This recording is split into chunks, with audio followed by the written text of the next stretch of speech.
Hello everyone, Srini again. Yeah, I thought as I walk today, I will spend a few minutes on. Uh, it's a follow-up from yesterday's uh, video I did. I'll talk a little bit about CBDC, which is a central bank digital currency. That's on its way by the central banks, and what I'll try to summarize what my understanding of the CBDC is and how it will impact us, and how it will replace the currency as we know. Okay. So in a nutshell, CBDC, like I said, a number of countries have what is called as central banks. Some countries call it Reserve Bank. US calls it Feds, Federal Reserve.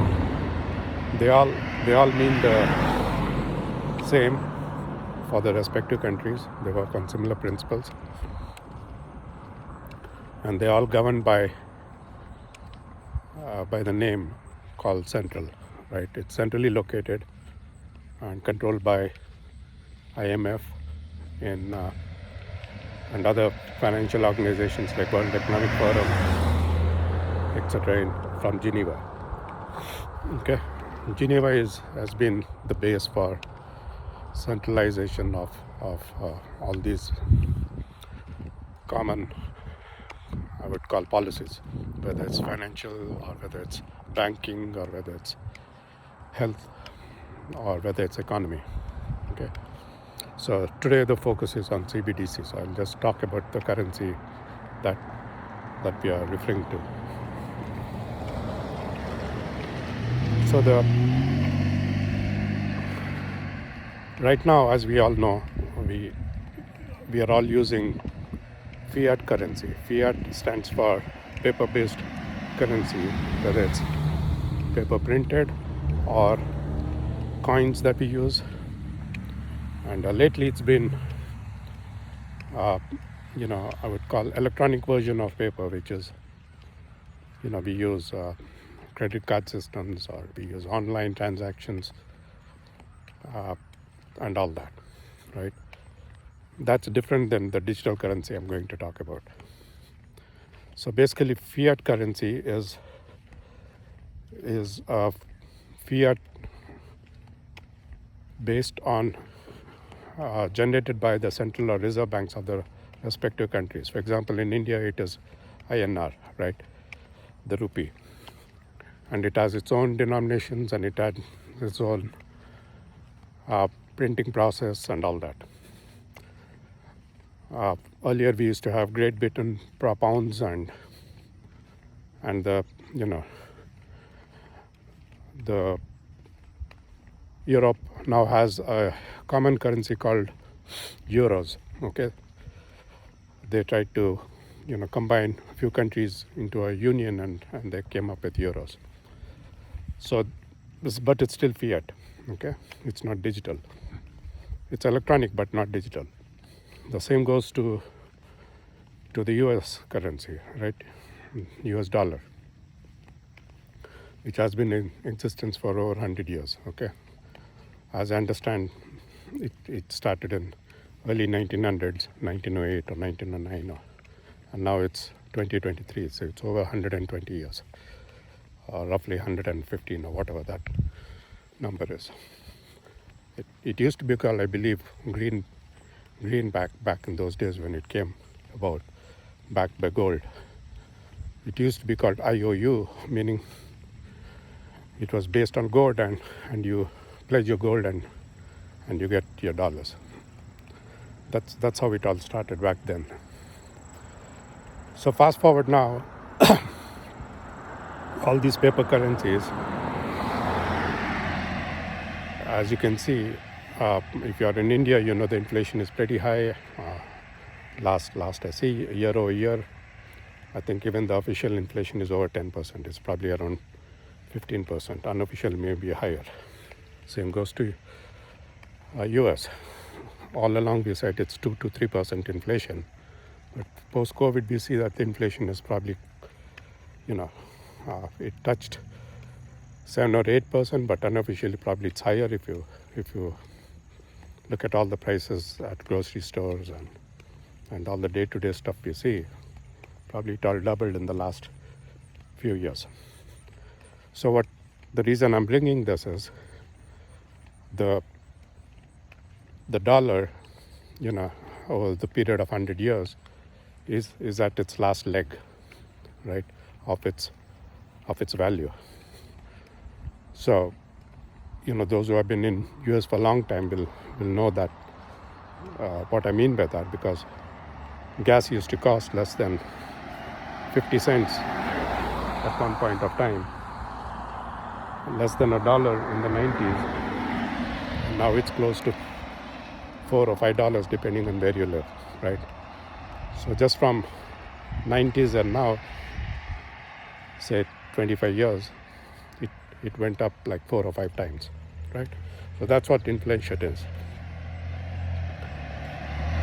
So now the bigger issue here is, in yesterday's video I talked about it, the gold backing was on the US dollar was removed in the 1970s.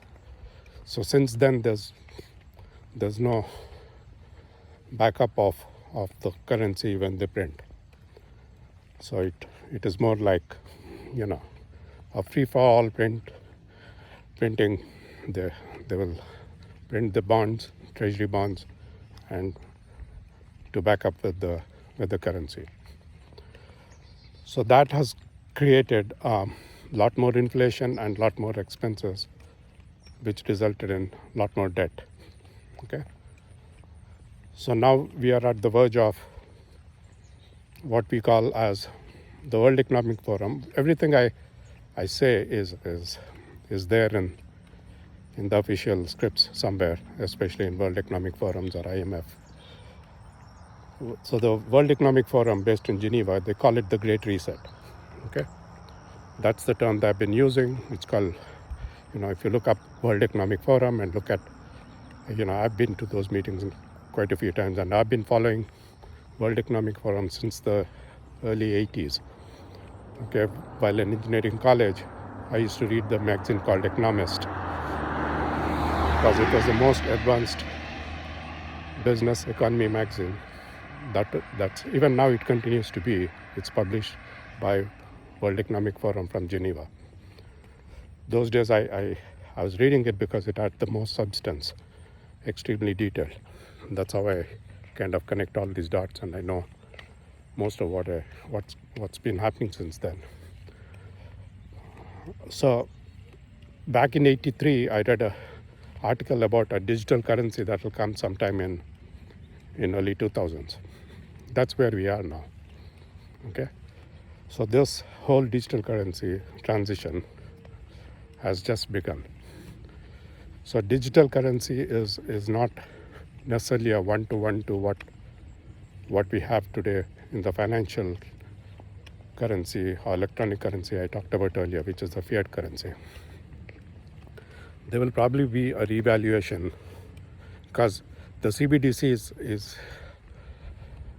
is a new currency.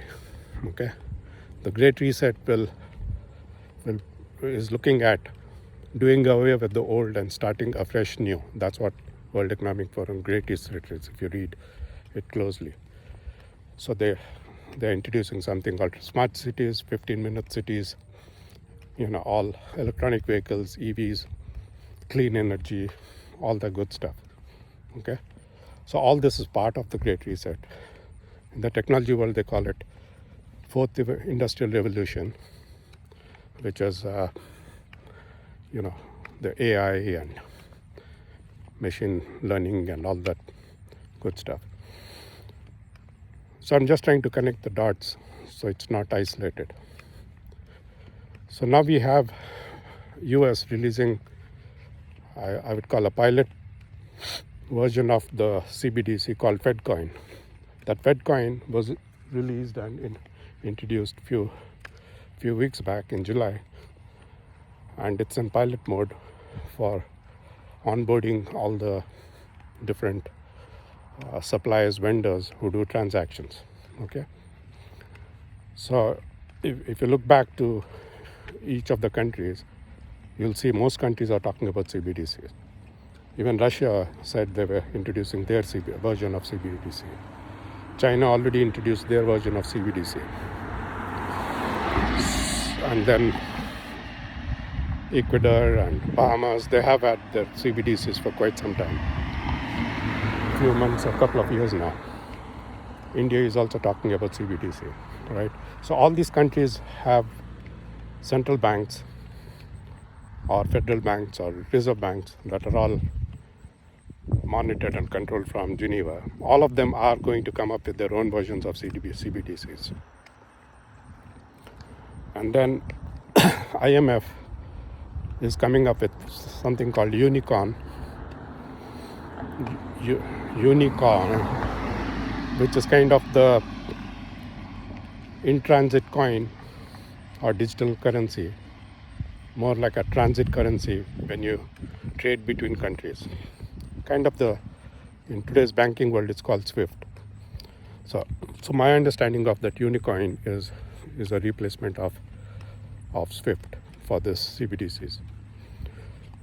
So all said and done,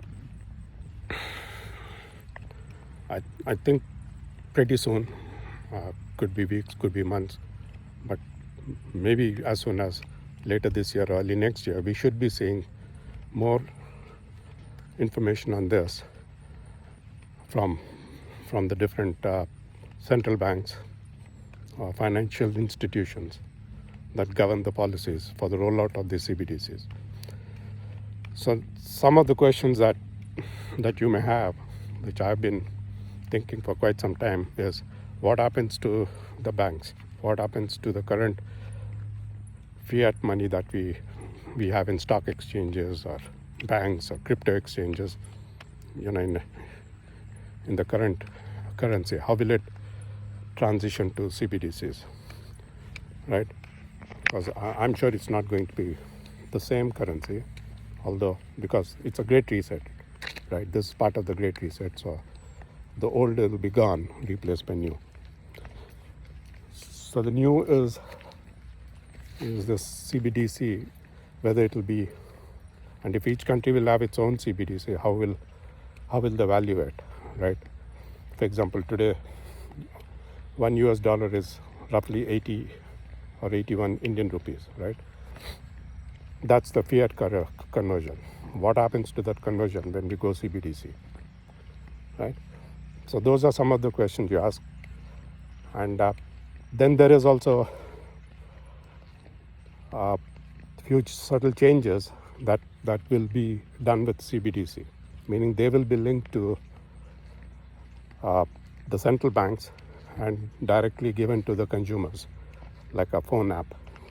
If in India, the Paytm, Paytm, there'll be an app like Paytm where all the transactions happen on the phone, bypassing all the middlemen, in this case, even the banks.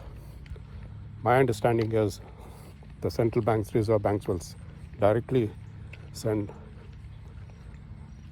the digital currency to the consumers on the phone. So they keep track of it on a blockchain. And every transaction that happens, whether you use it for buying something online or in store, you use that app. So the central bank is recording every transaction that happens.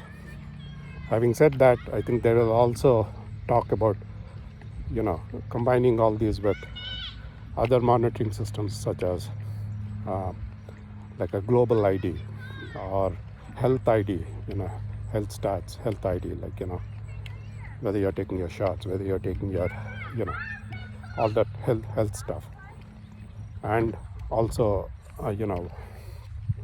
probably, to keep track of how much you're using it for CO2 emission, how much you'll be using it for travel. So there will be some kind of restrictions placed on how much you can use for travel versus how much you can use for buying stuff. So I think there's more to come, because they keep talking about this global climate change, and they want to reduce carbon footprint and all that. Okay, so I'm just giving some insights of what I think is going on based on what I know. It's a matter of time to replace the current paper-based transactions, paper-based currencies.